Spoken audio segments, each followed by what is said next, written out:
Hey Trinity students, Christina Albrecht here. We know that not all of you are able to join our Zoom calls on Sunday evenings, and if we're being honest, after you are in classes and in Zoom calls all week long, maybe the last thing you want to do is sit in front of another screen and talk. We understand that, and so this past week we began with recording our lessons for you, and then we're going to post them up here on YouTube every week for you guys to catch up on so you can still stay connected. If something we talk about is interesting to you and you want to continue the conversation with one of our adult leaders, feel free to text us. If you don't have our contact info, you can drop a comment here and one of us will reach out to you.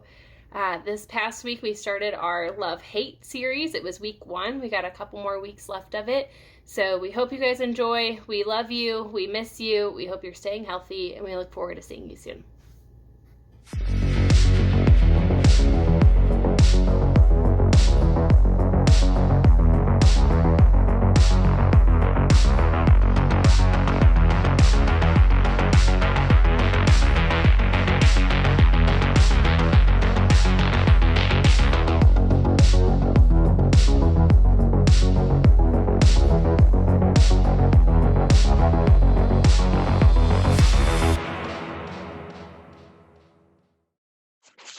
Look okay? So, we're going to start our game if I can find it. Tonight is going to be like a trivia game, and it's kind of easy, but can you see that? Yeah? Yeah. Okay. So it's, since we're social distancing, it's a game about different distances. So, the first slide will be the question, and then the second slide will have the answer on it. So you guys can either shout out what you think it is, or put it in the comment, whatever you want. Okay? So there's your first one. Oh, What do you think? 1,493. So I'm gonna, yeah, B. Yeah, B. you B. think B? Yep. A. All right. Next one. D. You say B or D? C. D. B. C. A. A.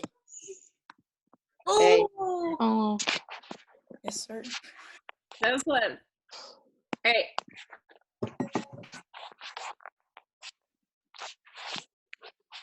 That was shocked. Yeah, D. Or, Yeah, yeah, D. it's D. Do you guys even know that song? Yeah. Yeah, Yeah, I know that song. I do. I would walk 5 miles. Okay, perfect. I like it. Yep. Lisa, you gonna keep singing it for us?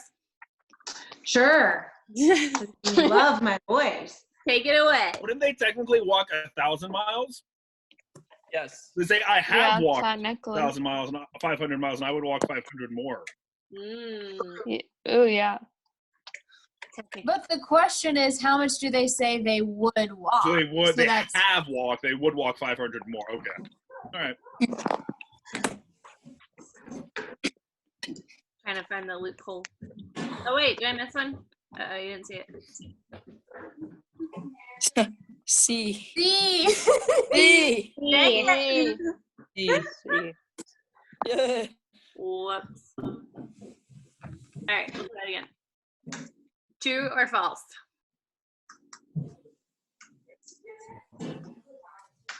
True. True. True. True. True. Nobody voting false?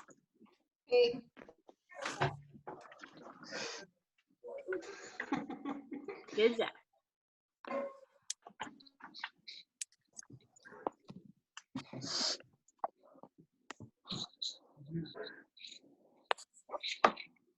C. B. C. C. C. C. Oh. The first one. Do any of you know who any of these people are? No. No. No. No. Fool me. I feel like I've seen it on like one YouTube video. Oh, okay. I know Carl Lewis. I know that. Yeah. name. I got nothing.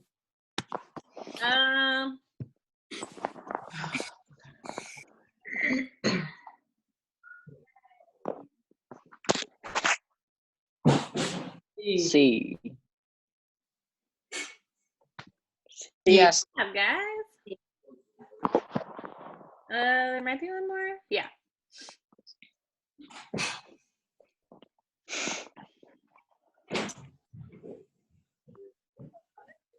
B. B. B.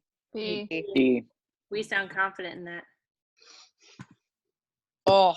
Oh. We overdid.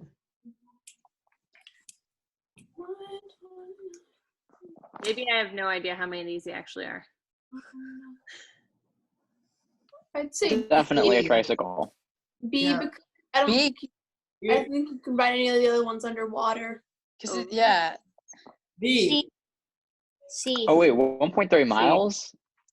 I say C. Tricycle would be. You're Yes. Oh. And dang, how many are there? Mm.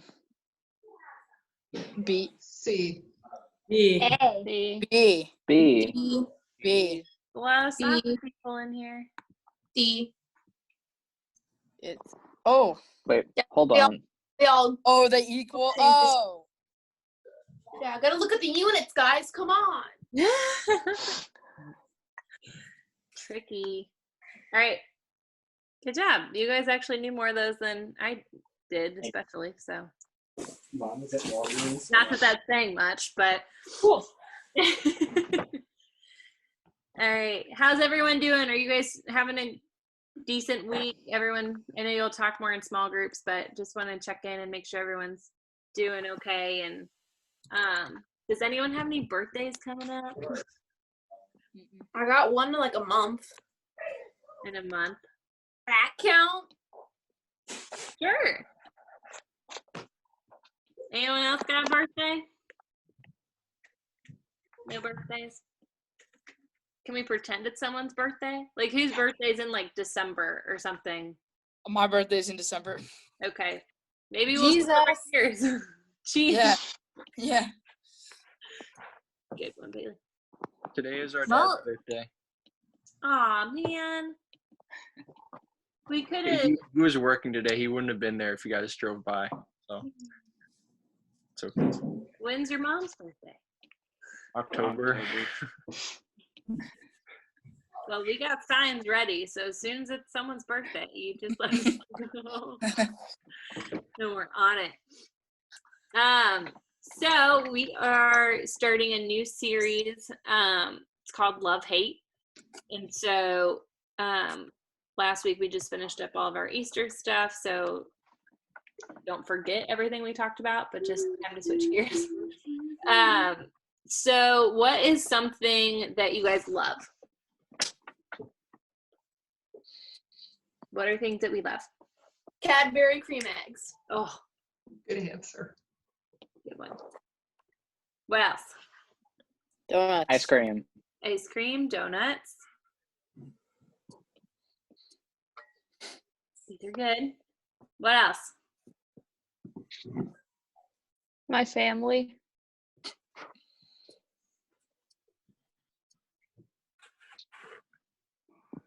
Succulents are pretty great. Oh, they are pretty great. I can't keep them alive, but they're wonderful. Yeah. I killed about 3 of those, but they're fun while they last. They are. They're good times. What do we hate? What are some things that we hate? Aaron. Aw. Oh. Oh. He was quick on that too. Aaron hates Tucker. Somebody had that one in the chamber. That was not fair at all. I have to go, guys. Bye, Aaron. Oh, he's finally here. Hi, Aaron. Bye. All right, what are some things that we hate other than apparently Aaron? Chick-fil-A. Or not Chick-fil-A. No, I said the wrong restaurant. McDonald's. I went to say McDonald's. I don't know why I said Chick-fil-A. I hate McDonald's. Okay, you better not hate Chick-fil-A, girl. It's fine. McDonald's, that's a good answer, Scarlett. I don't like McDonald's. seafood. No? No. I don't like tomatoes. I don't like olives. Oh. Same. Why'd you go to Olive Garden? Oh! I didn't even have olives. I gave my dog an olive once and she didn't eat it, so that's really something. I thought about giving one to Bentley, but I wasn't sure if they were like allowed to have them. So I didn't. Well, I don't know, but she didn't eat it. It's very salty. What are 2 more things we hate? Pistachio ice cream. Ooh.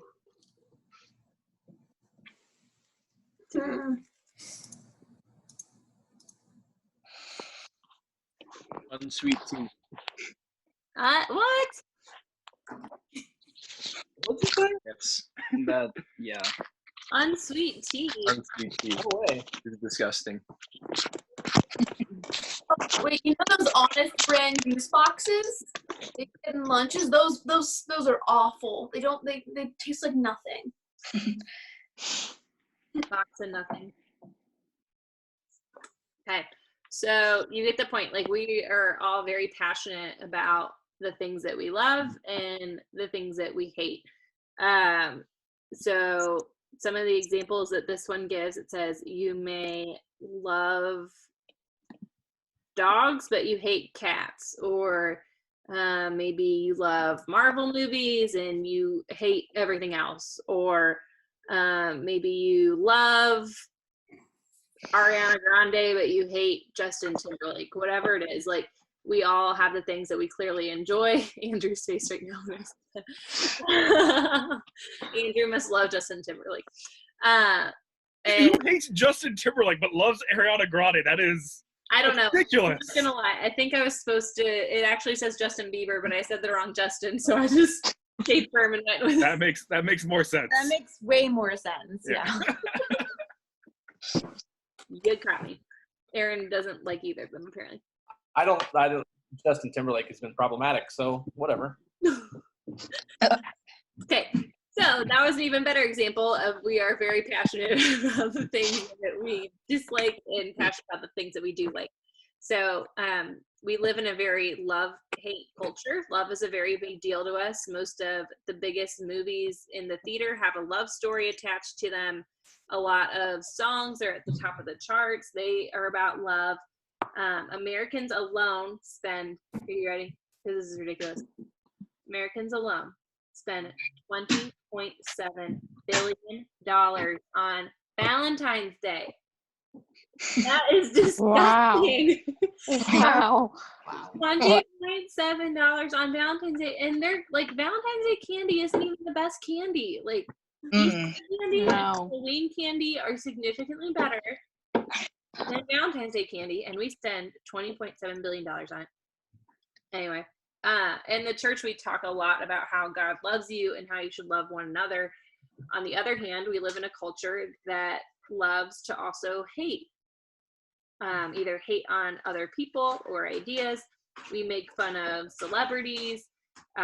We make fun of people on TikTok. We even hate on people in our own lives. Maybe it's in a private group text, but we do it at some point. We may not say them out loud, but most of us have opinions on everything and on everyone. So the question is, if love is such a big deal, why does hate, and specifically hating on people, seem to be such a natural part of our lives? And so these last couple of weeks, whenever we have given examples of, when we've been talking about sin throughout Easter, one of the examples I frequently gave was gossip, because I feel like it's something that we don't really think about being a sin or being a bad thing. Like, I feel like we tend to think of the bigger sins, or like more popular things in the mind. But gossip, before you think about it, or before you roll your eyes, or think that those people are the worst, and I'm hating on anyone who gossips, whatever. Just hear me out for a second, that it's not just a teenager thing. Adults can sometimes be just as bad at this as teenagers. Everyone is bad at gossiping at some point. But you gotta admit, like, I'm sure you guys not being in school has made it a little bit easier to not gossip. You're not stuck with your classmates all day. Now maybe you're just gossiping about your family instead, but you're not stuck in your classes all day. I know you're still bored, but you're not with that one teacher that you absolutely can't stand. You might be thinking, I don't talk about other people, but I do know people who do all the talking about. And so the truth is, we all know those people that gossip, and we all are those people that gossip at some point.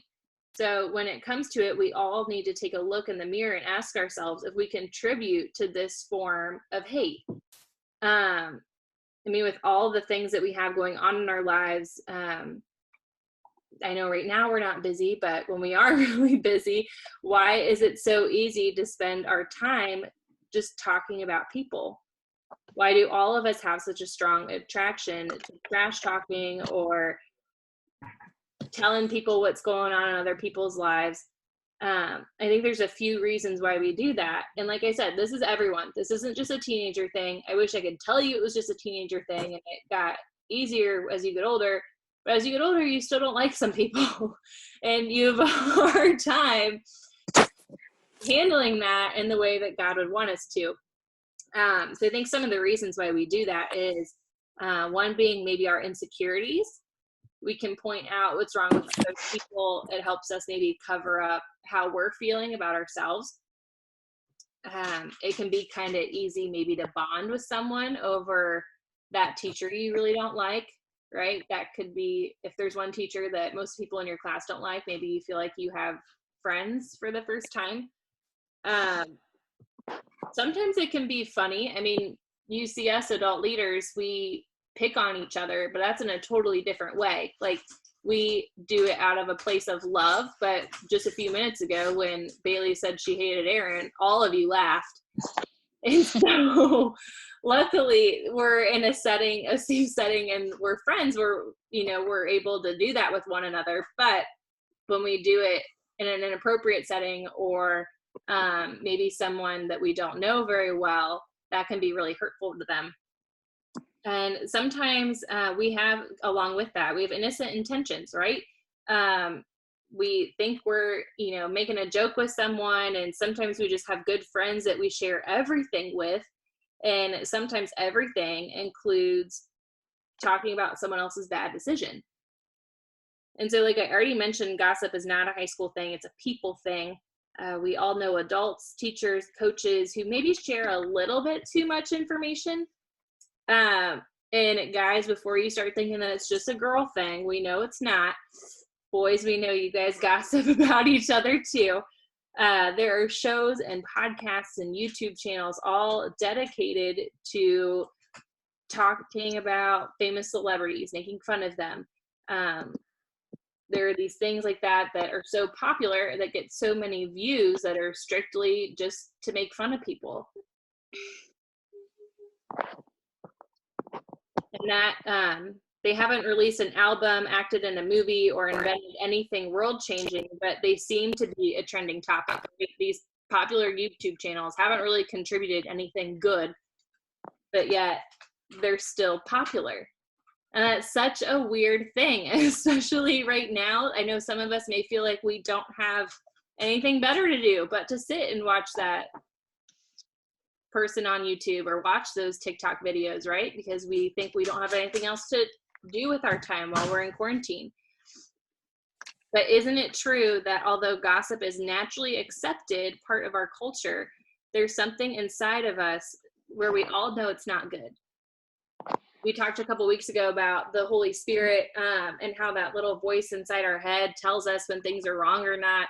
a lot of the time when we do gossip or when we maybe talk badly about someone, we kind of instantly know it wasn't a good thing. It's just what we do after that. And so interestingly, someone who lived a couple thousand years ago might have written some of the best advice about this topic. His name is Paul, and he's one of the most famous Christian authors. His life was dedicated to starting churches and telling people about Jesus. He would often write letters to the churches he had planted. Eventually, some of those letters would be what we call books of the Bible. And so one of those letters is now called the Book of Ephesians.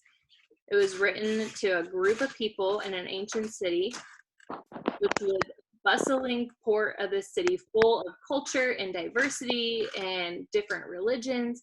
It was a town full of a bunch of people with a bunch of differences. And so this type of setting is the perfect fuel for gossip, right? You have all these different people, you all believe different things, you often make fun of each other of the different things you believe. And so Paul wanted Christians to operate differently than that culture. So his letter is all about them as followers of Jesus living unique lives. And so Ephesians 4, chapter 29, he says, do not let any unwholesome talk come out of your mouths. So in this sentence, Paul's making it clear that unwholesome talk is not supposed to be a part of our lives. Now I get it. Some of us read that and think you shouldn't swear. And while that's true, you shouldn't swear, that's not exactly just what Paul was talking about here. Paul is saying don't use this. He's not saying don't use these set of words. This letter was originally written in Greek. And if we were to look at the original word for unwholesome in Greek, one of the meanings of it is rotten. And so talking trash or gossiping can rot or ruin friendships, relationships, reputations. This isn't what we want to produce with our lives. We don't want to be people who are out on a rotten vibe. We want to talk about people or participate while someone else does. We're actually contributing to the rotting of some of the things that have mattered most to us and the people around us. In fact, not only does it rot things around you, but it might actually be an indication of something unwholesome inside of us. We all have it. But in Mark 7, verse 15, it says, it's not what goes into your body that defiles you. You are defiled by what comes out of your heart. And so according to Jesus, what comes out of you says a lot about what's within you. When you gossip, it shows something about you more than the words you speak. It's about the motivation that causes you to say those certain things in those conversations. So back to Paul, he gives us an alternative to this unwholesome talk. Do not let any unwholesome talk come out of your mouths, but only what is helpful for building others up according to their needs. It may benefit those who listen. That's the second part of that Ephesians verse we read. So in other words, if you choose to put the needs of others ahead of your own, and when you think about who a person is instead of judging them, you'll stop yourself from gossiping. You'll think about them before you actually speak about them. If you choose to build others up and care about their needs and help them, you'll choose words that benefit them instead of maybe what would just benefit you in the short term. And so as we read about this, I want you to think about, what do you want to be known for? Or what do you want to be all about? Because people are one thing that people are really gonna remember about you is what you say, good, bad, or otherwise. How you talk about people and how you treat people is really gonna make a difference, and it's really gonna allow people to know and see who you are and what you believe in. And so this starts way before words come out of our mouth sometimes too. It starts with us deciding to care about other people no matter what they do to us. We all have a way of deciding what we say, and none of us would ever admit this, but deep down, we know we sometimes decide what to say by answering these questions. Will it make me look funny? Will it make me look cool? Will it make me look smart? And is it mostly true? I think sometimes we get away with, when we gossip, we think, well, I'm not making it up. Gossip's only when I lie. And so we think that if we're talking about the truth, then it's okay. And so these filters often lead into that unwholesome or rotten words that Paul was talking about. Before we know it, this toxic kind of talking can spread into our relationships. And so we really need a new question before we start talking. And I really like the word Paul gives us because it ties in perfectly to if we want to be people who are all about love. And it's to think about, is this helpful? Before we start talking, no matter what it is, if we think, is this helpful? Is what I'm about to say either build someone up, or is it going to tear them down? Is it going to help how others see me in a good way, or in a way that's only going to help me in the short term? You know, if we say something now and it makes someone laugh, okay, that's good for like 2 seconds. But once those 2 seconds are done, if it does more harm than it does good, well, then that goes back to the no, it was not helpful. And so imagine for a moment if just those of us on this screen, because it says in a room, but we're not in a room, we're in separate rooms. If those of us on this call choose to let love be what we're all about, what would happen at your school if just the people from this church refuse, or just on this call, refuse to judge, refuse to hate, refuse to talk bad about others? If just these 16 people that are on here right now, 17, because the fields are sharing screen, if these 17 people that are on here right now refuse to do those things, how would our worlds look different? Because we've talked about before how it just only takes one person to stand up for something, or that it only takes one person to make a difference. And I know that you guys are stuck in your homes right now, and so maybe this looks a little different than it would if you're in school. But I know that you guys have complained about your parents in some way at some point during this, or maybe you complained about a sibling at some point during this. And as you have your small group conversations, you guys are, I'm sure, going to talk about too, how sometimes you need to complain a little bit just to get those frustrations out. But we need to be mindful that we're complaining about or venting about situations, maybe more than people. It's one thing to be frustrated at your current situation, but when you get down to the person, that's when it can become more harmful than helpful.